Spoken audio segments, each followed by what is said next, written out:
Main channel sponsor, My Business Group, a group of brands designed to support owners, leaders and managers in business. If you're looking to grow your business, contact mybusinessgroup.co.uk today for more information or follow the link in the description below. And as this is hot off the presser, we're proudly sponsored by High Point Access Limited, your number one stop shop for all your working at heights and roofing needs. Find their details in all the links below. Thank you to High Point Access for your continued support of the Blades Ramble. Like and subscribe to Blades Ramble.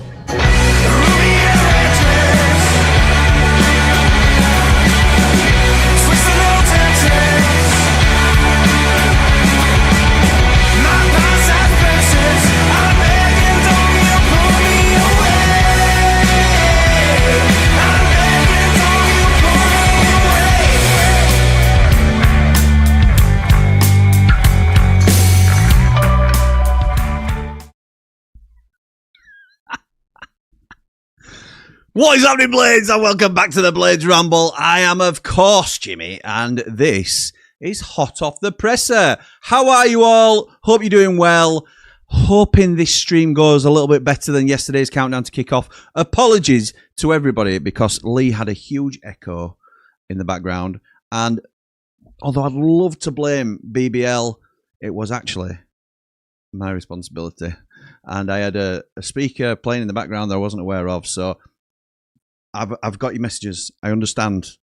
Yes, it's resolved. It's resolved. So thank you to everybody that brought that to my attention, both during and after the stream. It does get resolved halfway through countdown to kick off. If you want to go and have a look at that, I think Lee's been a brilliant addition to that, I have to say. Speaking of Lee, myself and BBL, Bald and Brilliant Lee, went to a charity day yesterday at Roundabout. Hostel for the Homeless, I believe it's called. I don't want to get that wrong, so apologies. Organised through midnight. Got a chance to speak to Mark McGuinness and Gyro Riedeveld. 2 videos that will be coming to the channel over the weekend at some stage. So keep your eye out for those. It was the return of View from the Mountain last night. Oh my word, with so much going on. So I know you might not have seen me up to last night for a few days. You're welcome. But I promise you'll be seeing a lot more of me as well. So hope you're all good, as I say. This is Chris Wilder's press conference leading into West Brom at home. And in usual circumstances, it seemed like a bit of a reflective presser from Wilder, I would say. It's been a bit of a, this is how it's been, this is how I am, this is how I feel about things. So it was less of the, there was talk of the here and now, obviously, which we'll come to. But it was more, I don't know. I found it interesting to hear him today because he was non-committal on playoffs, which he's going to be. I understand that. That's no surprise that he was. But, well, let's get into it because disclaimer beforehand. And it's a good job I'll listen to these as well rather than just set it going and don't do anything. But it's missed the last 10 minutes of the transcript for some reason. So he's gone for about 28 minutes. It's only recorded 18 on the transcript. So anything we miss, we'll either speak about in the comments or we can you can remind me about when I miss it off. So the first thing that they covered, let me get this info. The mood in the camp leading into West Brom. We're in a good place. I've got to say it's as good a place as we've been all season on quite a lot of fronts. The players are really looking forward to the next game. There's a really good energy about the group. And not just the players who are fortunate enough to start on Saturday afternoon, but everybody around it. Like I've said before, I'm delighted with the work that we've put in. When we took over, we spoke a lot about the mentality of the group. And I think that's improved. Winning games obviously helps that. And we've done that over the last 20-odd games. Climbing out of the position that we're in, that naturally builds confidence and belief. So we're in a really good place, but we also understand the danger that lies ahead if we slip or take our foot off the gas. The division punishes you if you do that. Everyone's really looking forward to the game tomorrow afternoon. Again, that was more of an isolated, looking forward to the game. It's a game that we want to win because we're competitive in the division. There was no sort of, if we want to be where we think we can be and anything like that. It's very much pressure off, just go and play, I think is the message to the players. I find it interesting that he's mentioned here, we've done that over the last 20-odd games. So I believe over the last 20 games, certainly these are the stats flying around. I haven't double-checked it myself, but I trust the people that have given me the information, or I've picked up the information from. Over the last 20 games, Sheffield United are second in the form table. since Chris Wilder, in Chris Wilder's last 20 games. That was mentioned on one of our streams recently, and I got a comment, and apologies, I can't remember who you are, because you're more than welcome to push back on these, but said, yeah, but if you take the full 30 games that he's been in charge for, we're only 7th. Well, I still think that's good. I still think that's good from what he walked into. So on form from the 30 games, and I make allowance, you don't have to, I'm going to say you've got to, but I make allowances for the mental state that the players were in. And he talks about it in this presser, how much of a job on they had when they first came in. So if you get me at 7th place now, with a team that were on the floor when he first came in, I'm snapping your hand off. I think the context is key, and that's just my opinion, and people are entitled to a different one as well. So the one thing that did come out of this, which is really unfortunate, there's been murmurings that Calvin Phillips has picked up an injury. And I wasn't sure how much weight it had to it, but he did confirm that Calvin tweaked his knee in the Sheffield Wednesday game. While it was a great day for a lot of us, unfortunately for him, there was that moment. Obviously, with the sending off incident, it's just a minor issue with the knee. He's over in Manchester at the moment, having that checked out. As soon as we get the news on that, particularly in terms of the medium term, we'll let you know. He's obviously suspended tomorrow, which everybody knows, so we'll wait and see what comes back from the scan. He hasn't mentioned it here, but he said it was just like a minor incident, similar to what happened with Michael Cooper, but we hope it's not to the same level. Now, Cooper, we know he's out for the season, but there was no guarantee that it's not going to be a similar sort of time frame. So are we paying Calvin Phillips now, who's going to be out, and this is no fault of him, but it's just, how's your luck as a club, really? It's just unfortunate, isn't it, really? On West Brom, then, he says, I think you just look at the players you've got and the quality in their group. A lot of people will be saying they shouldn't be in the position they're in. But that's the Championship. It happens. It happened to us earlier in the season. People looked at our group and said, how could that team have been 1 point from 5 games? Or whatever it was, no points from 5 games. It can happen. It's a dangerous division when you don't quite get things right. They're a fabulous club. I really like James Morrison. You can play on broken strings. That were a James Morrison song, weren't it? Yeah, I was just trying to think. He's a good guy, and he's been there for a long time. It feels like it feels a lot about the football club. He feels a lot about the football club, and he played some of his best football there in the Premier League. He was a good player, James Morrison, from memory. Right winger, was he? And he's not long retired, so I should probably know that. You see clubs slide if things aren't quite right, both on and off the pitch. It happened to Stoke last season. It's happened to other clubs. You look at Luton as well. The positivity around them in the Premier League not so long ago, and now they're fighting around the playoffs in League One. Football can change quickly. From our point of view, Batman Lou, we've got an opportunity tomorrow to reach 50 points. People talk about ambition and pushing on, and of course we all want to win games and climb the table. When we first walked through the door, the first objective was getting the club safe in the Championship. 50 points usually guarantees that, and West Brom would love to be in that position right now, as would a few other clubs. But we respect them. They've got really good Championship players, and they showed that down there early in the season, we were nowhere near our best in the second half, and they hurt us. So we know what they're capable of. We have the psychology. We have to be psychologically right tomorrow afternoon, which I believe we will be. We're in a good rhythm and good form, but we have to deliver that. I'm going to make another dad joke then, bro, I won't. On why clubs hire and fire managers so quickly, he says, I don't really know. You see appointments made and you look at the structures around football clubs now, technical directors, sporting directors, all these different roles. You look at the age of some of the modern managers as well. I've got nothing against that. I was a young manager once, and everybody has their pathway. But people don't always realise how difficult it is to build a culture and an infrastructure that allows you to deal with difficult periods while still believing in the direction you're going. I speak to Keith Andrews at Brentford quite a bit. When he was appointed, there were plenty of people questioning it, but the club had faith in their process and faith in him. Keith Andrews, obviously, I'm sure most of you are aware that he... oh, thank you, my glamorous assistant, just bringing me a coffee. This is working well, this new arrangement. I like it. So Keith Andrews was a coach at Sheffield United for a short period, and then got poached by Brentford to go as part of their coaching staff. And then when Thomas Frank moved on, they appointed Keith Andrews as their manager, which did raise a lot of eyebrows. He says, of course, they want success. Every club does, but the overall direction of travel and the journey of the football club is the bigger picture.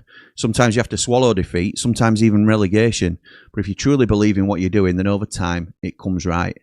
Brentford are a brilliant example of that. Managers are judged very short-term, game to game, performance to performance, but culture, structure and organisation are massive if you want long-term success. Brilliant quote, that. Brilliant quote. On understanding the manager's job, when did you... I think the question from Danny Hall from Sheffield Start was, when did you start to feel comfortable as a manager? Like you knew what you were doing a little bit. He says, I still don't think you ever fully understand it. You live with the game-to-game pressure. You get accustomed to it. You become hardened to it, but it never goes away.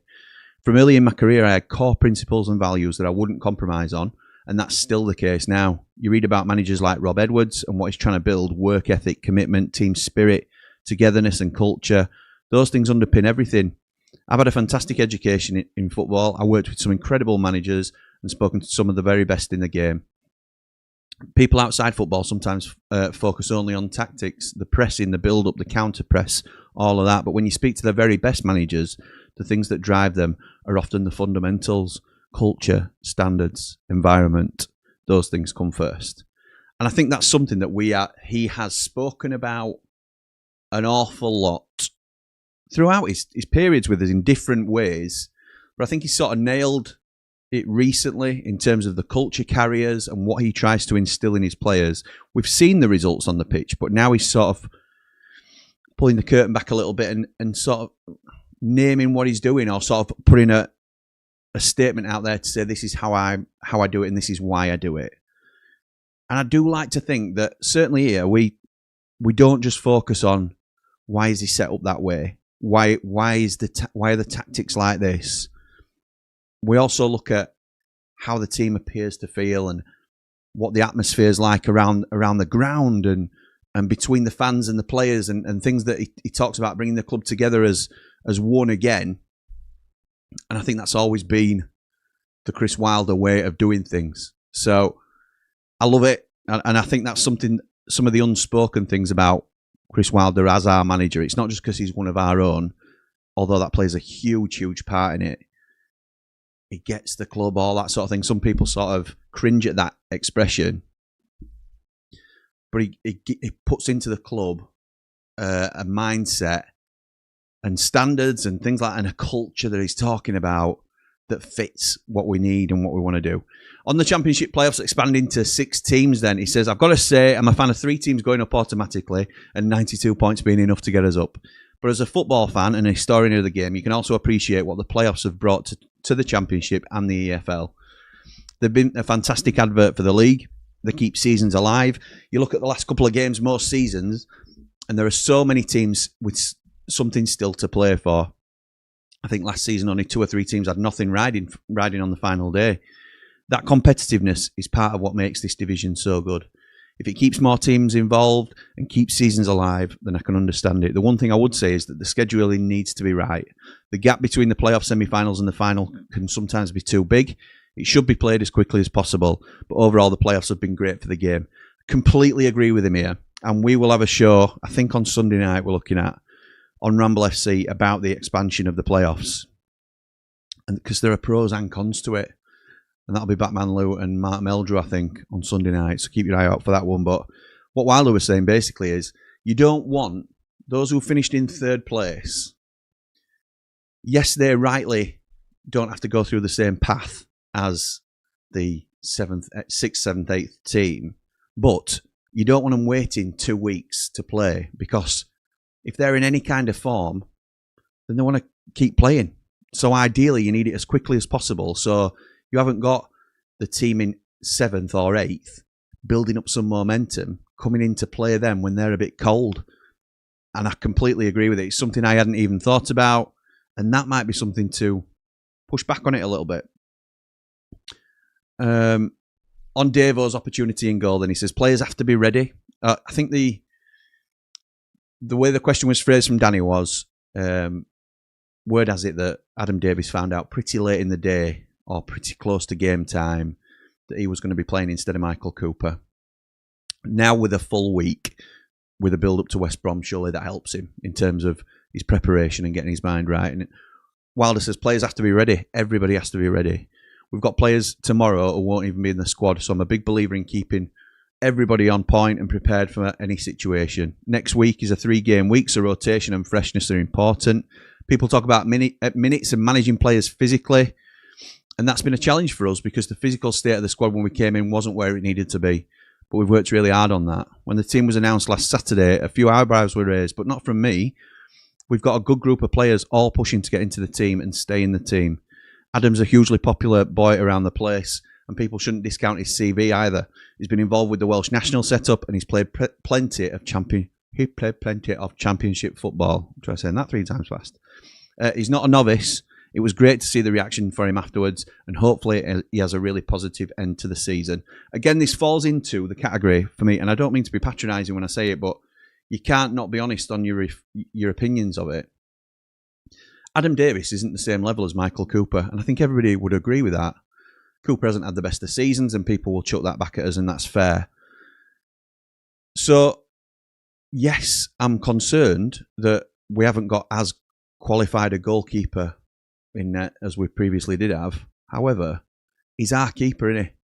And we back him because he's playing for us and he's playing for our club and he don't want to make a mistake. He hasn't yet made a mistake. So we get behind him. We sing loud and proud again on Saturday like the brilliant away fans did at QPR for him.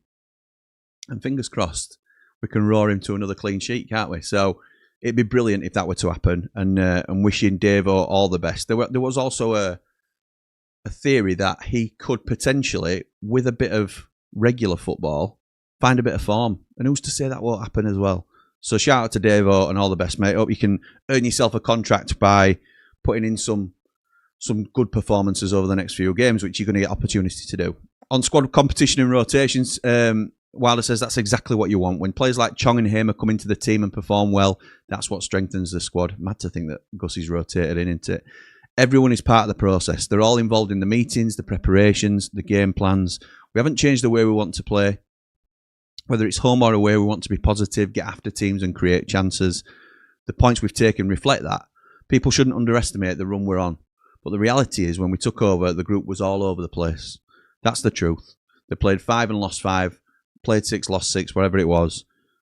So there have been bumps in the road along the way. One of the biggest was that the second half against West Brom earlier in the season when we just weren't at it. And if you're not at it against good players in this division, they can hurt you. That's the Championship, and any result can happen. And that was pretty much where I got to. I don't think there's been anything missed out. I think a lot of the questions asked beyond that point were touching up on what he'd previously spoken about. But I thought we were really good. I always tend to say this, but I think even if you're 50-50 on Wilder, don't mind him. Sometimes he might annoy you. Sometimes he might do this and that. I don't see how you can't watch a presser and be encouraged by his leadership and the way he not spins things, but projects things and sort of... Yeah, I thought it was a really interesting one today. So let's get into your comments then, see what we're all saying. Batman Lou starts us off. Afternoon, Jim. Important we finish strongly, whether the playoffs are achievable or not. We keep playing, pal, like they are, don't we? Because that's got to be the way. We're rebuilding the club culture and a feel-good factor. The future is bright. It's red and white. Up the blades, up the ramble. Like and subscribe. Thank you, my mate. Hope you're good. Sonny Glasby, the man for all your pallet needs, who was on View from the Mountain yesterday as well. What a brilliant pairing they are, by the way. Man Mountain and Sonny Glasby. If you haven't seen the episode, please go out your way to go see it because I thought they were top-notch.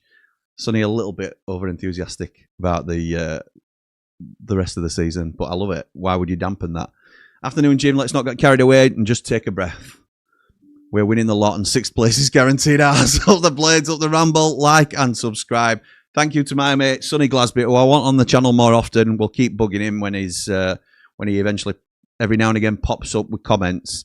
Because he's great. He's great for content and he's a great supporter of the channel. Glasby Pallets, sponsors of Ramble FC and Behind the Ramble. Thank you, my mate. Dave Morwood says, afternoon, sir. Jimmy, speaking of great supporters, looking forward to Saturday again. Ole, ole. Phrase of the day. I love my... Oh, that's a good reminder. Good reminder. I love mine, he says. Please like and subscribe. It's free and worth it. Thank you, my mate. Up all the rambles, up the...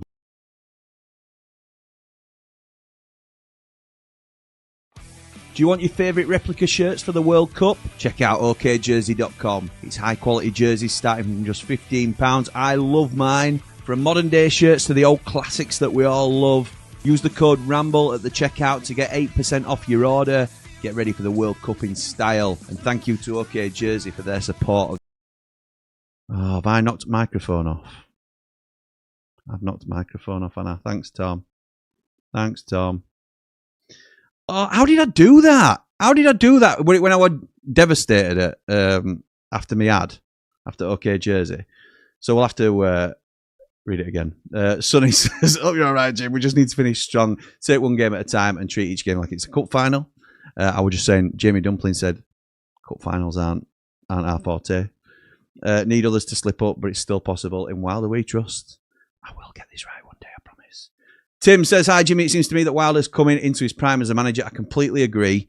I'm just repeating myself now, which doesn't feel right. I'm trying to make sure I don't forget anything I originally said, but I completely agree, and I think it's a really astute observation, Tim. Allied to man management, his deep thinking allied to his man management experience. Completely, no, you don't need to convince me, pal. You don't need to convince me. But Seb says, "Up the Blades, up the Ramble, up the proper football, and up Yorkshire's finest." So I was thanking him for allowing me to plug silently, but allowing him to thanking him for allowing me to plug proper football, which is a show with me, Conor McGilligan, and Cal Fowler, a different YouTube channel that we've all set up together. And then Yorkshire's Finest is a show that we do on Cal Fowler's channel as well every Monday. So thank you, Seb. Appreciate that, pal. Sarah says, "Afternoon, mate. Looking forward to this one, but slightly apprehensive as well. Up the Blades, up the Ramble. Come on, Blades. Let's smash West Brom," says Matt. "Up the Blades, Ramble." Sound problem. Sound problem. Battle of Bramall Lane. 2.0, says Matt. Oh, still an echo. There can't be an echo. There's not an echo. There's not an echo, is there? Oh, my goodness me. Well, let's wrap it up quickly then. Also, in my opinion, Tyrese has all the equipment to be a great striker. Cannon, not so much. Yeah, he's built to be a striker in terms of strength, pace, finishing ability. Just needs to put it all together, doesn't he? Just needs to put it together. David says, "Afternoon. Everyone, let's give it a go and see where we end up and enjoy it and finish after a terrible start to the season. Up the Blades, Ramble. Up the... like and subscribe." Dino says, "Afternoon, Jimmy. I think the Blades will smash them 4-0. Up the Blades, up the Ramble." I hope you're right, pal. Paul says, "I feel we can get 6 or 7 points from the next 3 games if the playoffs are still gettable." It's a big ask. We're 9 points behind. Afternoon, Jim, mate. Hope you're well, pal. I am very well, mate. Thank you. I am very well. I'm not thinking about playoffs unless we win all these March games, to be honest. Big ask, but it's a big task, says Seb. Yeah, that's true. I think we Blades will win West Brom, Jimmy, says Paul. Hope you're right. What a great lad City Peck is. I bet the Gunners regret letting him leave years ago. He's a good asset. He's class. I think he'll be on fire against the Baggies, and his top player always smiling. Blades cop legend. Yeah, he's got the Player of the Month, hasn't he? The fans voted Player of the Month, so very richly deserved. Hi, Jimmy. Do you have a size guide for that jersey shop? Just asking for a friend. I would go a size higher, to be honest, Stick. So, yes, from my experience, go a size higher, maybe 2, but yeah, definitely a size higher. Only 10 likes and 189 watching. Thank you, Matt. Appreciate the nudge. And then Thom letting me know that I've muted myself. Hopefully after I've done the ad. No sound since you said I like mine. Well, it's actually I love mine, but you know, I'm not bothered about that. Thanks, Sheila. Appreciate you letting me know exactly when the sound went off. So can you imagine if I'd have done the whole presser with no sound? I'm sure somebody had told me before. Nah, then, Jimmy lad. 3 points in the bag tomorrow. All we can do is win our games and just hope. Up the Blades. Up Ramble on the road. Up the BT. I don't know. All up the Big Tony, of course. So this is Big Tony. Anthony Hill, which is his government name, is Big T from Ramble on the Road. As you may be able to see himself and Little G in the picture there. Tony is our lead Ramble on the Road present. If you haven't seen Ramble on the Road, do yourself a favour. What, Mary Poppins? Sounds fine for me. Thank you, Seb. Appreciate that, my mate. Had no echo on my end. The whole stream. Top man. Appreciate that. An important month ahead, says Sim. Not just my birthday. Happy birthday. It's also Andy the Blade's birthday in 5 days' time, 11th of March. But those away games with Norwich and Birmingham and then home match against Wrexham. This is an unbelievable period coming up. Unbelievable. If we can get... In fact, get ready for this. Get ready. This is the name. This is what I'm about to drop. Gyro Riedeveld was saying to me yesterday. It's ridiculous. He thinks if we can get 6, 7 or 9 points out of the next 3 games, it's on. It is on. So, because we were saying how crucial it was in this period, and as I say, those interviews will be out on the channel this weekend. But it's good, isn't it? It's exciting. At the moment, I'm still, if I'm being completely honest, I'm still in that. I think we're a little bit too far away. If we beat West Brom, which we should beat West Brom at the weekend, and it reduces to maybe 7 points, something like that, then we might be talking a little bit. We might be with 10 games to go, 7 points in it. We still have to play Wrexham with the team to chase. We'll wait and see. But we're taking it a game at a time. All being well, we should be beating a West Brom side who are well below par at the moment. But they're fighting for their lives, so it's not going to be easy by any means. We'll see. Let us know your score predictions in the comments. And next time you see me will be for 90 after 90. If not, an after party. There's no watch along for this one, unfortunately. We'll try and get a watch along for every other game for the rest of the season, but we just couldn't get it figured out for this one. It'll be 90 after 90 if it's not a win, but if it's a win, we'll see you for the after party. So come on, you red and white wizards. Up the blades!